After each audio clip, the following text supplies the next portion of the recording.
All right, welcome to episode 4 of APIs You Won't Hate. I'm Matt, and I'm here with my two really good friends, Mike and Phil. Guys, how's it going? What's up, Matt? Yeah. Hey, all as well. Phil, we have to ask, what country are you in?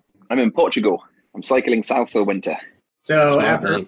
where is after Portugal? What's your plan? I'm going to Gibraltar, which is this like weird little bit of technically kind of owned by the UK, but in Spain.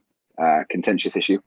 And then taking a ferry across to Morocco, which should be warm. Oh, Yeah, that'd be fun.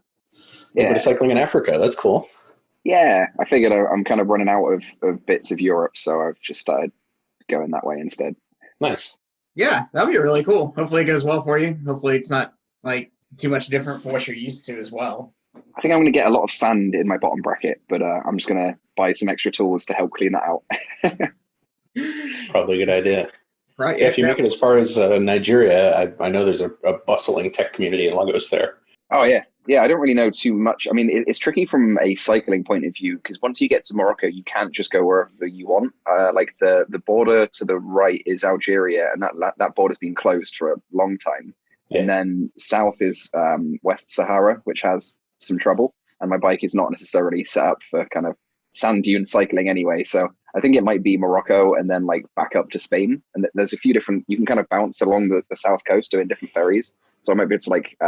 Back to Spain and then down to Tunisia and then maybe across to Malta and kind of go around that way. I don't really know, but it's probably not just heading straight south through all of Africa. That might be a bit beyond me at this point. Yeah, well, even that plan doesn't sound terrible. No. I've heard Malta's pretty nice. Yeah, I've heard good things about Malta, so probably really cool. So we have some fun things to talk about. I think the coolest thing we should start with is where was it? It's the hold on. Yeah. So JSON schema is now Phil, correct me if I'm wrong, is now basically built into OpenAPI. Is that correct? Yeah, pretty much. So I think I've rambled about it in the past, mostly because this problem has been affecting my life in a myriad of ways for probably a year or two. Basically, OpenAPI version 2 and version 3 is kind of like based on JSON schema. Their schema objects, like in the documentation, in the spec, it will say like, this is pretty much JSON schema, but we made a couple changes. And those changes are like, we added a few things, we removed a few things, and we also like changed the meaning of a couple of things. And there's a few bits that we didn't really list the differences, but just are different anyway. So there's like a whole bunch of confusion for users, for tooling vendors, for everybody, where basically a lot of people would think that they were writing JSON schema and they try and use JSON schema keywords, but it didn't work because OpenAPI didn't support that particular keyword, or the other way around. And so you try using JSON schema tooling, but it's OpenAPI syntax, and it's so annoying. They were like 90% the same, but that 10% of differences and like discrepancy and confusion meant that I would lose about an hour a day fixing weird bugs that came out of that discrepancy or trying to help users or whatever. And especially when I started working at Stoplight, who make tools in the space, a lot of my time went into this. But so Stoplight were pretty cool. They let me work on solving this with the JSON schema and OpenAPI teams. It was a huge team effort. I just kind of, was pushing it a fair bit. And we basically got OpenAPI version 3.1, the upcoming version. The RC1 should be out in February. So the upcoming version of OpenAPI is going to be actually JSON schema with 4 keywords added, which is fine because the new draft of JSON schema supports the concept of vocabularies. And with a vocabulary, you can say like, hey, we want JSON schema core, JSON schema validation, and then we've got this other OpenAPI schema vocabulary where we have this other stuff. And some of that's like deprecated things. So like nullable is in there, and that's deprecated. You should use type contains null and things like that. So we basically unscrewed that mess, which has been going on for a very long time. Oh, that's really exciting. It sounds like that was probably a pretty intense collaboration too. Can you tell us a bit more about where the people live who work on OpenAPI and JSON schema? Like, who are they? Who are these magical people that control these things? So there's something called the OpenAPI Technical Steering Committee, and I can't quite remember how I found it or where it is. I'm sure it's on the website somewhere, but finding anything on their website is difficult.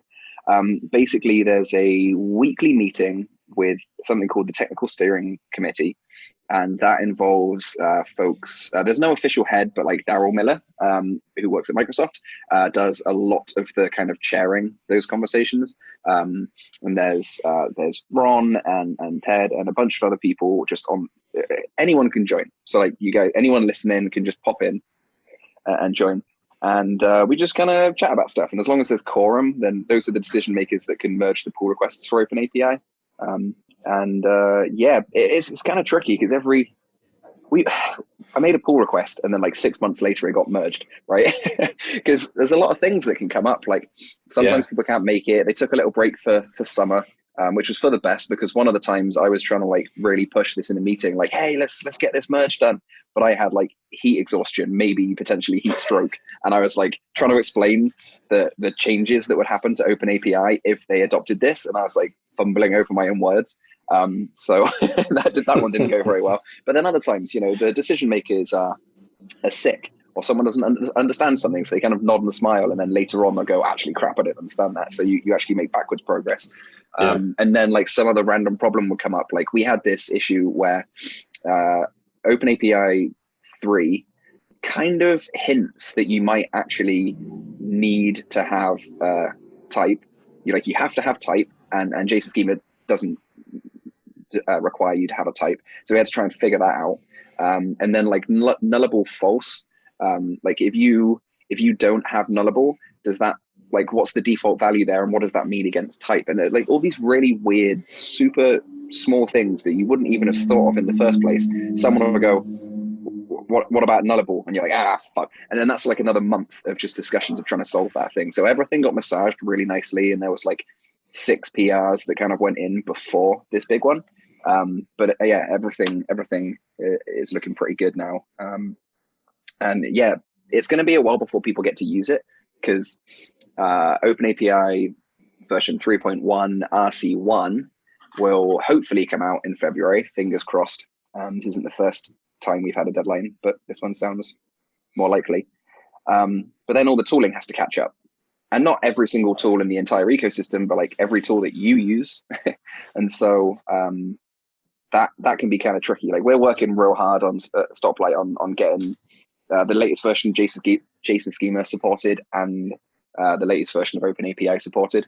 But a lot of tooling developers don't even have version 3 properly supported yet, because a lot of them are like little one person teams that are struggling to do various different bits, and now we've got more bits to throw at them. So it might be a while before everyone gets to enjoy it, but it is progress. Yeah, it sounds great. And it sounds exciting too. Here's a really dumb question that I'm sure other people are thinking, so I'll fall on the sword and ask it. What is the difference between JSON schema versus JSON API, which a lot of people are super familiar with? Like, oh yeah. Is there much divergence between the two, or are they pretty like interchangeable? Yeah, that's a really good question. We actually had the blog on the website a while ago, which now very much needs to be updated, because people would often say, I've heard standards are good. We want to use a standard for our next website. Which standard should we use? Should we use OpenAPI or JSON schema or JSON API? And they're 3 totally different things. Basically, JSON API is, I call it a message format. It's like the actual shape of the actual data going over the wire. So if you're going to respond with some JSON, it tells you what shape it should take, where metadata goes, how you distinguish a resource versus a collection, how you do filtering and pagination, bunch of like what shape error should take, all that. So that's the actual data going over the wire. And then OpenAPI and JSON schema are both description formats, API description formats, which you can use to describe stuff. So you could have JSON API going over the wire, and then JSON schema describing the shape of it. Think of that as metadata, which you can use for documentation, validation, and a bunch of other things. So then the difference between OpenAPI and JSON schema is JSON schema is not designed for APIs. You can use it to describe any data that's JSON or YAML-ish or whatever. And basically the idea of that is you can use JSON schema to describe kind of the payload in an API. So like the request and the response body would be JSON schema. Maybe other things like parameters and headers. But there's no particular glue. So that's where OpenAPI comes in. It's leveraging JSON schema for the describing like bodies and stuff. And then OpenAPI says, this is the endpoint, this is headers, this is parameters, this is all of the API specific stuff. And then we'll have little bits of JSON schema dotted about where it makes sense. No, that's awesome. I think that really clears up what a lot of people probably look at JSON API and they're like, well, this doesn't make sense, or they're looking at JSON schema and wondering how to actually format their response body in a way that makes sense. So really, I mean, that was I'll buy you some trees for that one. I think that was great overall. Yeah. You said so we won't really see this JSON schema in the OpenAPI till a few more months now, probably, right? Mm-hmm. Like at least February is when the RC comes out. It'll probably have a few RCs because that's just how the world works. Yeah. So probably, August, probably at the earliest, maybe. It depends, really. I mean, it depends on how many different tools you have by how many different people. There's a lot of like really upstream tools that a lot of people use, like AJV, the JSON Schema Validator, and there's a bunch of different like JSON ref resolvers and all these like really obscure tools that no one is buying any trees or beers or whatever over. And like those things need to upgrade before anything else does, right? Like these really high level tools. So it'll be interesting. Like if you have like 10 different OpenAPI related tools, like you have one thing for validation and one thing for editing and one thing for generating documentation and maybe some homegrown stuff in the corner, then it could be a really long time. But if you use one provider for everything, like Stoplight are going to have our entire ecosystem upgraded in the space of like a month or two. So like done, even before you can start running an RC version and using it throughout the entire system, it'll just be done. But yeah, you're kind of at the mercy of open source developers and how much free time they have. So. And I mean, like, to be honest, it seems like you have more free time than most anybody I've ever met. So when are you going to get on the technical steering committee? I have been asking about that. I'm not sure what the actual process is. I would like to help OpenAPI any way I can. I think Stoplight are some sort of official member or something, but I haven't formally gone through the process yet. Maybe cool. Maybe, that would just be another thing to add to the long list of things that you've done that people claim you take over. So, yes, I would love to take over OpenAPI. Yeah, like, what was it first? Was the League, and then the League of Extraordinary Phil's Ego or something. I can't remember. Yeah, something like that. Yeah, and now I have Fractal, which is kind of funny how that all works out. Somehow I find my way into your old projects. Well, thank you for helping out. Your work is always appreciated. I do what I can. So one last question about JSON schema, just because I know what it is and I've looked at it, but like if someone was new to JSON schema, is there like a good resource out there for them to get started with trying to understand how that fits into their whole ecosystem by chance? That, like, just off the top of your head, there may not be one. I don't know. Mm-hmm. No, not entirely sure about that. There's the JSON schema. It's JSON-schema.org. Does actually have a few kind of tutorials. A lot of them need to be updated. We're kind of working on that. But generally, yeah, there's not, like, apart from the APIs you hate blog, there's not too much floating around. All right. Well, it sounds like there's room there for someone, us, to fill in a gap, maybe. Community contribution. We love that stuff. Yeah, we can get Phil to do it from the side of the road, and then we can get him. Oh, and then we can buy trees in order to pay him back. There you go. Yeah, I think that's fair. That way you can have some shade on the side of the road. Exactly. That's pretty much why I got into trying to plant trees. Just in case anyone is just like listening to this for the first one and they have no idea why we keep banging on about trees. Been trying to fundraise to get people to plant trees. I found out a fun stat the other day that we are losing one soccer pitch worth of trees every second, and we're planting about one every week. So the numbers are a bit off there. Wow. So I've been partnering with offset.earth to try and plant a bunch more trees. And I use them as bribes. If you send a pull request or a blog post to APIs you don't hate or any other projects that we work on, pretty much going to bribe you with trees every time. So yeah, that's why we keep talking about trees. And it's also why I got into trying to plant trees, because I kept cycling around really hot areas which had trees and I could hide in the shade, and I'd cycle around places that didn't have trees and it would suck and you get heat stroke. So That's why I like them. Do we have the did it oh yeah, someone did. So you can go on to, so one of the projects that we work on is openapi.tools. If you aren't familiar, it's just a simple website where we talk about tooling around OpenAPI. If you like the work that we do, all three of us are very much involved on this project. There's a button where you can buy us a tree. So if you're listening to this and you're like, these three guys are kind of funny and good at what we do, there's a button and you can hit it or smash it, as the cool kids say, and you can buy us trees, and it'll help keep Phil alive and give the rest of us more breathable oxygen. Yeah, we'll see about getting a link for that in the show notes too, so you can scroll down on your pod device of choice. Yeah, and so speaking of, like, I mean, we have a few more API stuff, but let's take a quick break from that. So one fun thing that was announced, I think it was earlier this week, maybe late last week, is that Microsoft is retroactively going carbon negative, and not only going just carbon negative, but they're going to try and make up carbon that their items and machines have produced since they started as a company. Overall, this seems like a really good thing, but I mean, Phil, Mike, you guys might have read a little bit more into it. I mean, is this as good as it sounds, or is there like a catch somewhere down the road that we may not be seeing right now?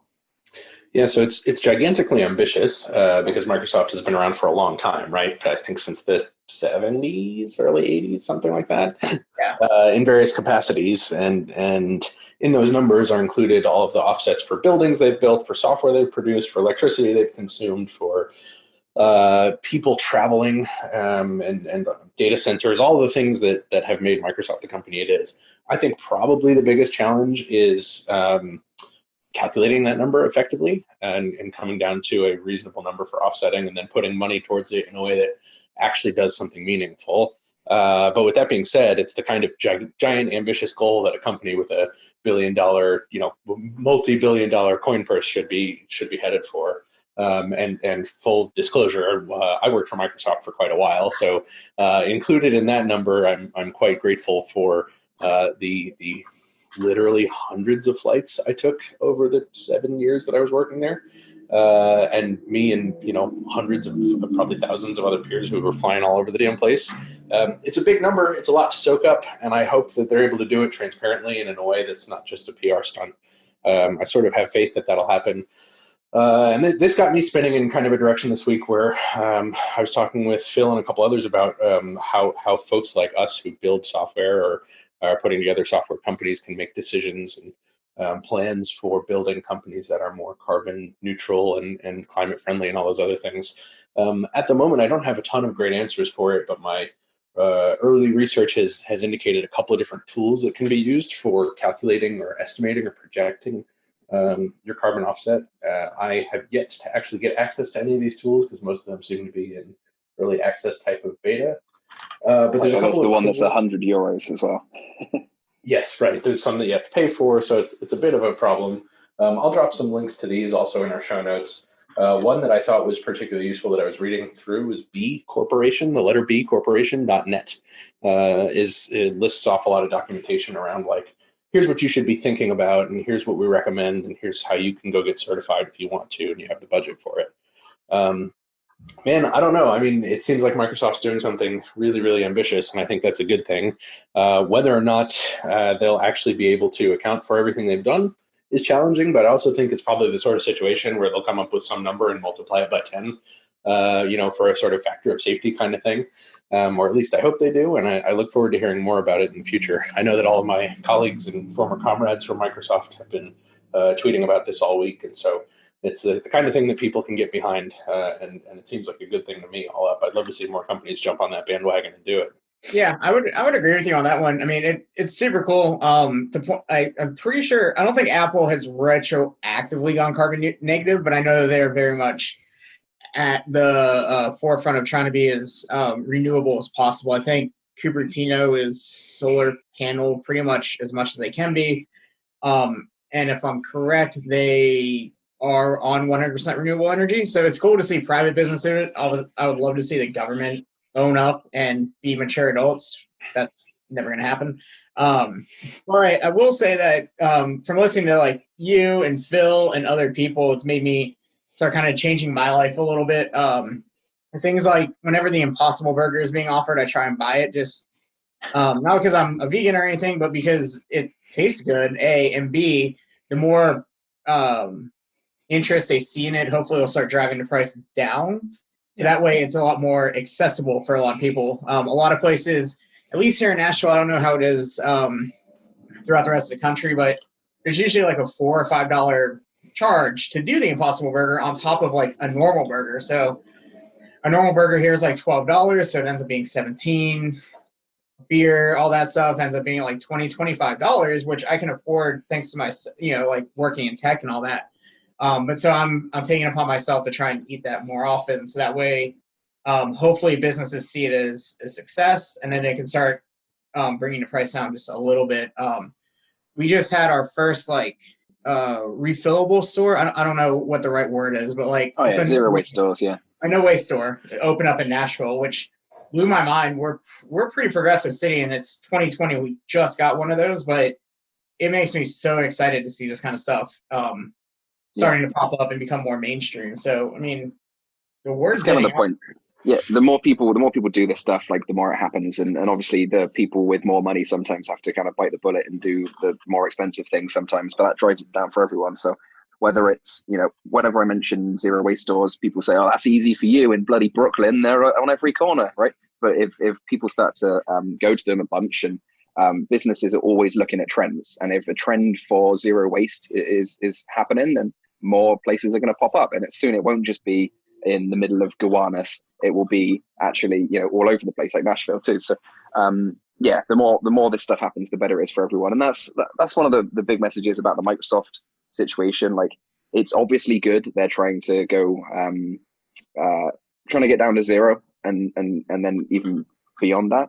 I think there are some problems with, that plan seems fine, but it's not the entire picture. Somebody pointed out that Microsoft can say that they're going to, switch to completely renewables. Well, that's not really a big deal because that's saving you money, right? Like, that's just cheaper. That's just a smart business choice, and it looks good. So people go, yay. And with Apple, they say, we switched to renewable energy. Like, good job. It's like half the price these days. It's getting really cheap. But with Apple, for example, they still produce products that are completely glued together that you can't repair. You have to post it off halfway around the country to get a special eco robot to like pull them apart, right? You can't do it yourself because everything's glued together, right? So they actually got an F from Greenpeace, who did a report on the advocacy and the product lifespan of their products. So like Apple have A's across the board and B's on this report card for using renewable energy, the cheap thing to do. But then where it's important, like, are you making stuff that can actually be recycled and last a long time and it's modular so you can upgrade it? No, it's rubbish after 2 years. So a lot of companies do the easy bit. They don't think about it the whole way through. And Microsoft, for example, they're still funneling money into Mitch McConnell, and not to get political, whichever party you prefer, great. But I don't like politicians that are trying to actively destroy the planet, like Mitch McConnell, and unfortunately the Republican Party currently. So Microsoft is still supporting him, which is a problem. And they're also allowing big oil to use their platforms to like find more oil to drill. And whenever this gets brought up, people say like, oh, well, what are they going to start policing next? You start censoring big oil. What's going to happen next? You can't use it to plan a murder. I'm like, most system services, you can't use it to plan a murder. That's already a thing. Like, terms of service exist for these different things, and you already can't use them to spam. You can't use them to host, illegal pornography or something. Like, there's a whole bunch of stuff that you can't use services for. And these big companies just need to add like, or discovering oil. Right, and then you just add that one little line item. So I think Microsoft could do with fixing some of those little bits before I'm, buying stock in them and saying, "Yay, well done." But it's a step in the right direction. I mean, everyone should be switching, trying to get their footprint down as much as possible. So yeah, one of the things I like to mention when I'm talking to folks about this is that it's easy to feel helpless when you're seeing companies that are having to, invest millions and billions of dollars into repairing their past XYZ, whatever it may be. And as an individual, as someone who's sitting in their home in Des Moines, Iowa, it may feel like you don't have any ability to impact on a larger scale, but it is definitely one of those things that there are lots of choices you can make day to day that can be impactful on the scale that you're able to be impactful. Unfortunately, definitely, like this climate change thing is something that slants towards people with access to money and options can do more about, right? Like if you're impoverished, you don't really have a lot of choice in your life. And to be frank, that's something that those of us who are privileged and wealthy and whatever should be taking up more than our fair share because we can. But for example, one of the things that I've recently started doing this year is I've given up eating red meat on every occasion where there's an option to not eat red meat, I skip it. And it turns out that dairy cows and cattle for beef are a gigantic contributor to atmospheric problems due to the methane they put off and due to the fields and fields of grains and things that have to be planted for them to eat and the water that has to be going to that. So there's lots you can do for that and lots of ways to contribute. And I think some of it is just sort of putting your ear to the ground or like raising a hand and asking how you can make better choices and help other people make better choices. And to be honest with you, if you're in the United States, you can pick up a phone and call your representative at any time and talk to them about choices they could be making better or ways they can be putting their money towards renewables and things like that, which have been proven to return on investment disproportionately, right? So there's something for everyone to do. I don't want people to feel like just because you're not wealthy or you're not in Brooklyn buying from a zero waste store, you're not doing the thing. It's important, and there's a role for everyone to play. And you can even just convince your tech leads to switch from AWS to Google Cloud, or maybe Microsoft Azure stuff soon, because AWS are the worst, and Google is 100% renewable energy for their data stores. So, yeah, stuff like that. There are technical decisions you can make that help. I've also been thinking a bunch, bringing it back to APIs a bit. I've been thinking a little bit about how making good APIs can actually have an impact. I feel like a lot of people, while I was at WeWork, everyone was desperately trying to figure out how they could reduce the latency of their requests so that they could make more requests immediately. And they'd have, a shitload of instances, load balanced, all ready to go, trying to, replicate their data stores all around the country, so that when somebody made and they used gRPC just so it could respond even quicker because HTTP2, they would figure out how they could try and get all this real-time stuff happening. And most of that data didn't need to be real time. They just didn't understand how HTTP caching worked and were scared of it. So I'm like, if we used Fastly, they've already got CDNs. So they've already got this on the edge. You don't need to have replication managed yourself in a bunch of different places. And with all these servers just sitting there waiting to answer a question the second you answer it, you could just not ask the question.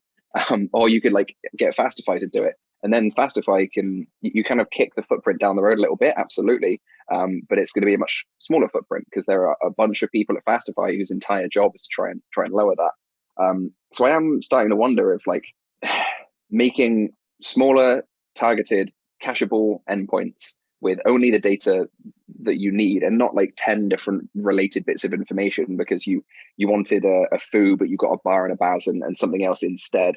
And you can't cache that data because baz changes a lot, but foo and bar don't, right? Instead of this stupid HTTP 1.1 network hacking, GraphQL, whatever approach of just let's try and ask all of the data every single time and make it all be as quick as we possibly can. Just don't keep asking for the same shit over and over again. And that would honestly be cheaper and less carbon emissions. Yeah, and I think that cheaper argument is an easy one to make for any stakeholder, right? I mean, if you really ask the question of does this data need to be instant real time, there are so few scenarios in which the answer is yes. And those are all pretty easy to outline as critical to people being alive sort of things and whatever it may be. Probably systems that track flights for air traffic controllers really, really, really need to be real time, and that's reasonable.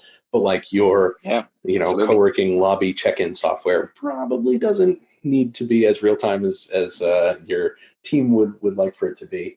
I think it's a good theme for sort of this climate awareness stuff is a lot of the time it's just about abstaining or using less of something and, being realistic with yourself in terms of how much do you actually need and how often do you actually need to do X, Y, Z. I was at a talk recently where someone made the metaphor of if you've ever called, well, we've all done this. You've called someone and gotten the default sort of voicemail thing on their phone. And even if it's not the default one, right? You might call me and get, hey, you've reached Mike Bifulco, leave a message at the beep.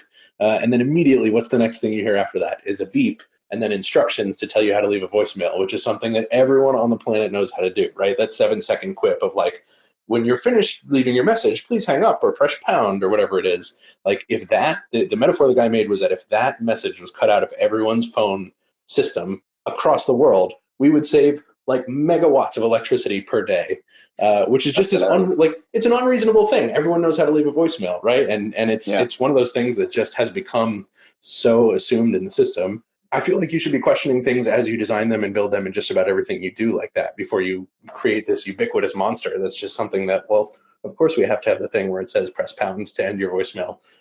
It's insane. That's pretty it's funny. Insane. Yeah. Also, these days, I think you should just get rid of voicemail. I mean, most people, well, people under the age of like 40, if a voicemail shows up on their phone, they're like, someone's dead or I'm fired. Like, I don't.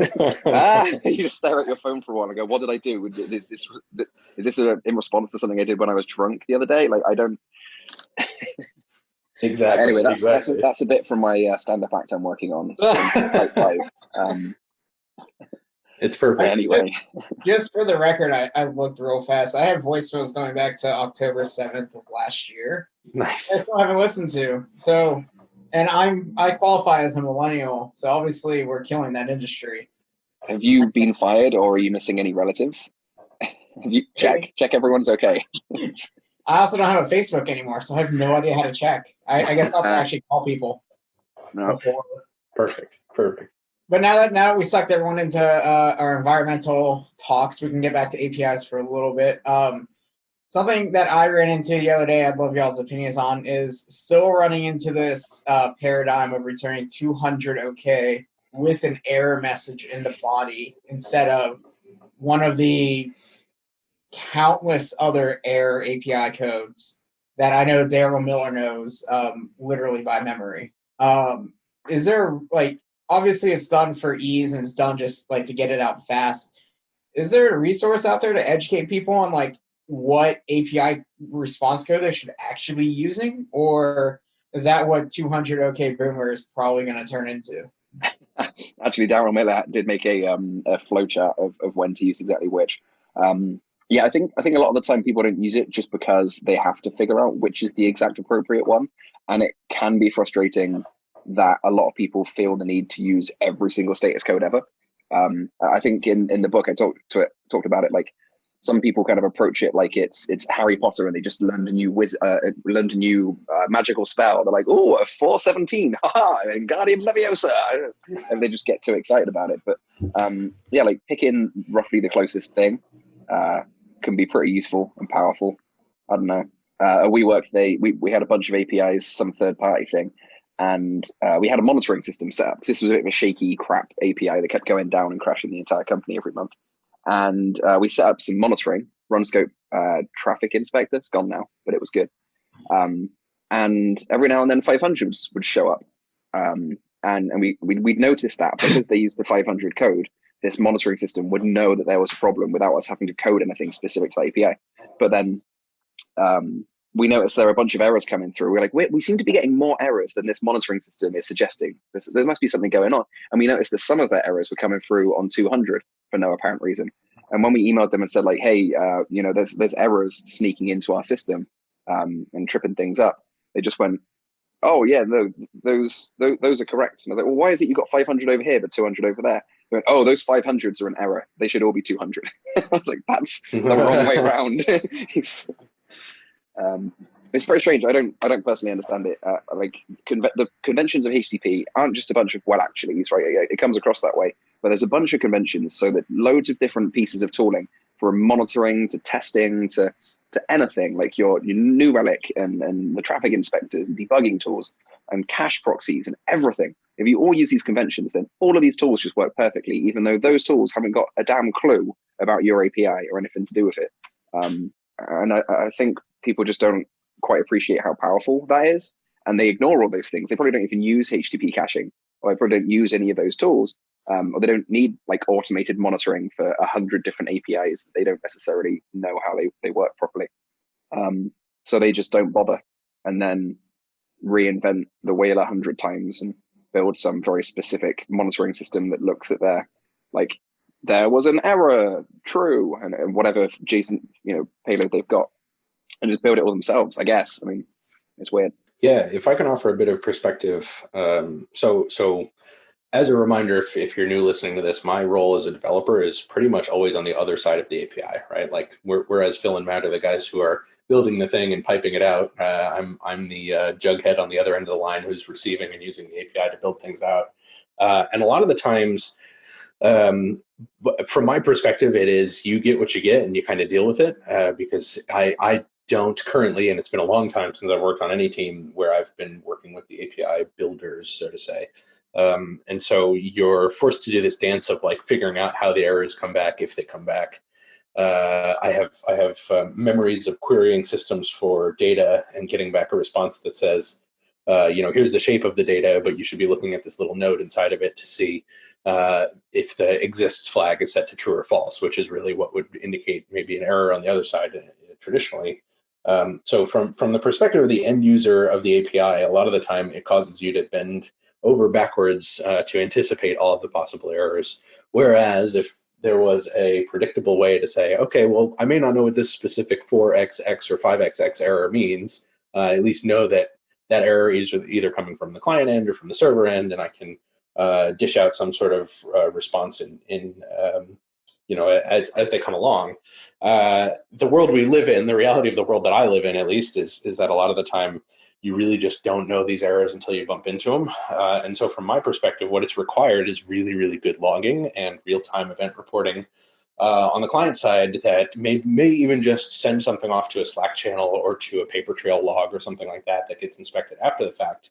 That causes exactly what you're talking about, Phil, that there's some sort of review like, hey, we're seeing a bunch of errors. We don't know where these are coming from, but how can we kind of pick up the breadcrumbs here? And I suppose the entire point of this treatise is just to say that like it puts a lot of impetus on the developers building the interface to have anticipated all of the things that maybe if the API was built according to spec would have been a lot easier. But I think it ends up being a lot more of that same weight on top of the front end developers, where in addition to web standards and CSS and your UI stuff and being able to set up a secure project and all the other things, you need to anticipate the things that the middle tier folks never got around to or just didn't know they were supposed to do. So in my perspective, it's an education challenge on both sides. And I think the more that folks talk about this, the more they're forced to think about it, the better it will be for both sides of the system. Yeah, I totally get that. It's difficult. So being a big old standards advocate, like I didn't really start out as one, but just like every single time there's a problem, I've found that there's a standard that solved it already, and if they used it, it would be fine. And so that was what a lot of the work was at WeWork. People were like, oh, it's really, we've got problems with caching. We've got all these different clients that are caching things for different amounts of time. They don't know when they can stop, and like just literally implement HTTP caching and enable like a HTTP caching middleware on your client. So like we don't need to teach every single API client application developer how the intricate parts of the HTTP caching system works, because bloody hell, it's hard. I couldn't tell you off the top of my head right now. But you can implement a middleware and you have it. You didn't have to think about it. You try and make the request and it will look to see if it's got the cached version in the background. It will look to see if it's still valid, and it will look to see if the time's expired, or it will pass off the E tag and then see if they match. It will do all that stuff for you. You just make a request and you get a response. You don't know where it came from, and that's fine. And things like, there was a failure, but it was a 404, so don't retry it. And it's a 401, so don't retry that. But actually, maybe a 403 could be retried, because it might just mean your token's out of date. There's all that kind of intricate stuff that, again, like if you're a API client developer, that would suck to have to try and learn which HTTP methods and which status codes should you retry on, right? That's kind of hard. But if they emit a retry after header, great, go ahead and retry. You've been told to retry it in 30 seconds, so you should do that. And then also somebody else can put the hard work into saying, well, okay, a 500 could probably be retried, and anything 5 can probably be retried, but like a 407 or whatever, don't retry that. People have built all of these tools, and you can just enable them with one line of code, and then your API is better, and your client is better, and your error reporting is better. And I think, yeah, I just wish more people knew how easy things could be if they use standards compliant tooling. Yeah. Yeah, I mean, that's another chip behind the value of open source too, right? One of the more popular libraries for web application developers who use JavaScript to run HTTP requests is called Axios. And if you go and pop into Google a search for retry after Axios, there's loads of discussions around how to do that. And a lot of them lead to the same couple of repos that have solved the problem. And I think what inevitably happens is those things collapse into one. You just have to be able to, you have to know that when you hear retry after, that's part of a standard, and that you can probably look to someone else who's already worked on it, or maybe is actively working on it. Or for example, the one I've got open on my screen sort of just arbitrarily right now says, hey, we'd love to support 429 properly with retry after, and a bunch of details about it. And the first response is, that's a great idea. We would gladly accept a pull request for this, right? People are looking for help. They recognize that it's there. And so when you see the standards issues, it's easy enough to get in and be helpful there. And the entirety of the developer community and user community and all that is better off for it. Yeah. Actually, I one thing I think that was a big change for me in the way that I think about this stuff is the realization that HTTP is not a it's not a transportation layer. It's a transfer layer. I think I got that the right way around. My understanding is right, even if the words are wrong. Basically, it's not just a tunnel. It's not just like the means of making a connection to do the thing, because it's basically, should I even try and make this request? And when I get a response, what do I do about that? Like, it's this whole extra layer on top. And someone who's much smarter could tell you which different like network layer it is. And I forget all that stuff. But basically, things like HTTP caching, it's not just about making that request. It's about like, you don't need to make that request right now because you're already good, mate. And so once people realize that there's all those kind of extra bits in there, about when you do or don't need to make a request, and like how you respond when you get certain things back. Because like TCP is the transportation layer, right? Like you could just make a TCP API that if you just want to ping things backwards and forwards. Right.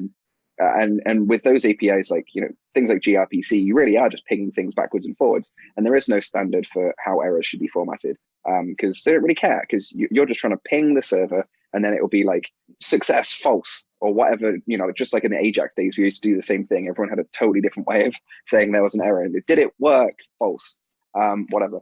And you're just using it as a dumb tunnel and just pinging fields around. But with HTTP, you don't need to do that. So I think a lot of the confusion comes from people trying to use HTTP like a transportation layer instead of a transfer layer. Yeah, I think you got the terms right there. I like to pretend I'm clever.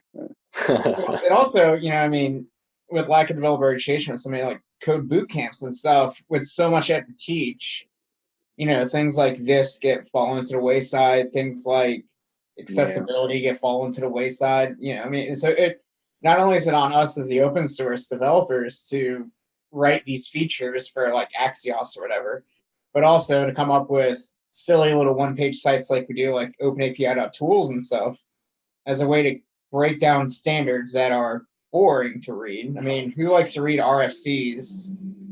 Besides my really good friend Ben Ramsey, I think he's the only one who like enjoys reading white papers, and present the content in a way that it's engaging and fun, and not just monospaced text on a white background that feels old and outdated. Right. I mean, how many sites can you think of that are just a one-page meme describing why something's a really, really bad idea? Like, you're more likely to remember those than the other things that are just little gotchas that you have to go look up the standard for every time. Yeah, I mean, and it's also like, like if you're looking for a tooling around OpenAPI, OpenAPI.tools is super easy to remember versus like RFC, 4695. Who's going to know that? Hold on. So, sure, I mean, actually speak. One thing I was just going to say.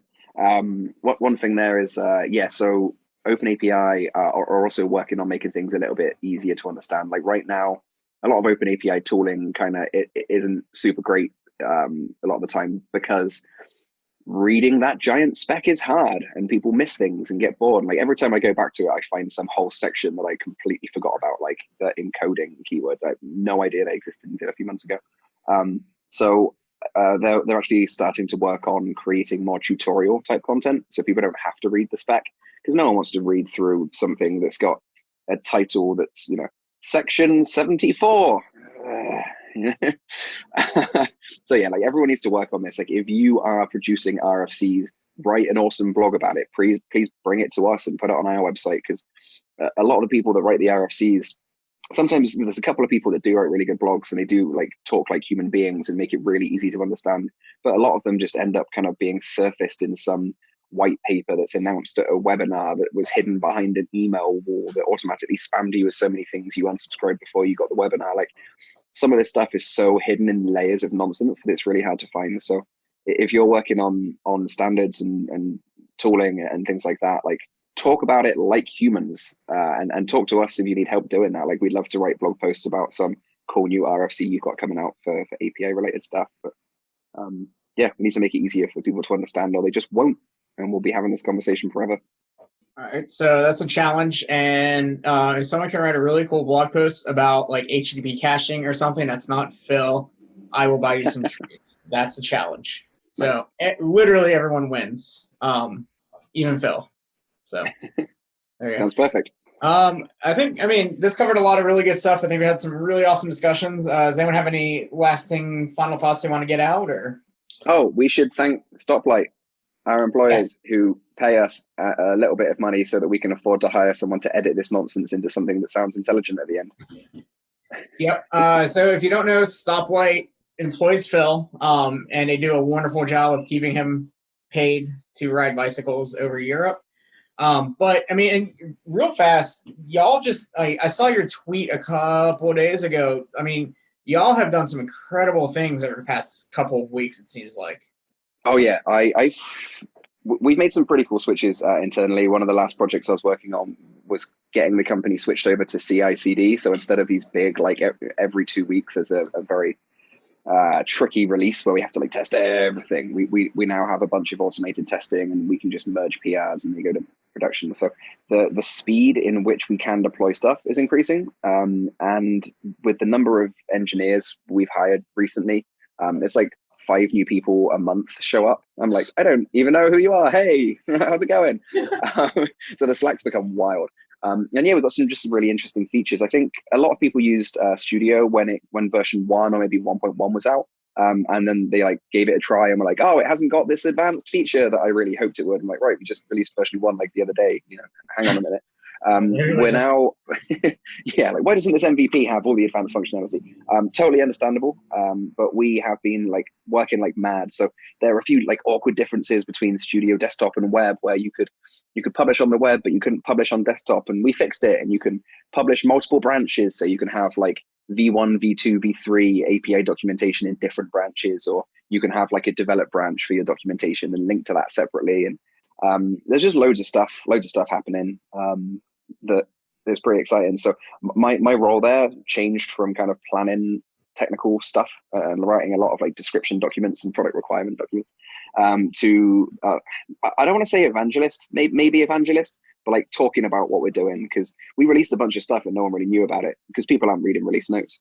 But I'm looking forward to kind of leaving the engineering team to kind of like plan their own stuff and then just like sharing the awesome news with everybody else. It's gonna be nice. No, that sounds awesome. I'd also like to point out that Stoplight only has 2,000 followers, and Phil you have well over like 55,000, I think. So it makes sense. No, it's 19,000. Is it? No one cares. Nobody cares about this at all. But I mean, it makes sense that you become kind of like the Stoplight evangelist. Like your Twitter is powerful, and when you talk about these APIs, people listen to what you say. So I think that's a really good move on everyone's part. And I'll speak for myself, but I'm excited to see what y'all do this year, because I think like y'all have made API tooling so much cooler that I'm just even more excited to see what happens. So huge thank you to Stoplight for sponsoring us and keeping Phil employed. Sometimes it's hard to do. So to wrap it up, where can we find everyone online? Mike, what's your Twitter? Yeah, my Twitter is Irreverent Mike. My blog is similar to that. It's my name. You'll find me on Twitter. Start on Twitter. There you go. And Phil? At Phil Sturgeon. There you go. And are you still maintaining Filled Out Bikes, or is that kind of dead? Filled Up Bike is a thing, absolutely. I did one the other day. Cool. Well, alive and well. Hey, and don't forget APIsYouWon'tHate.com. And Matt, where can we find you? You can find me pretty much everywhere at Matthew Trask. Righteous. Awesome. Nice one. All right. Well, folks, thank you very much. We will catch you all later.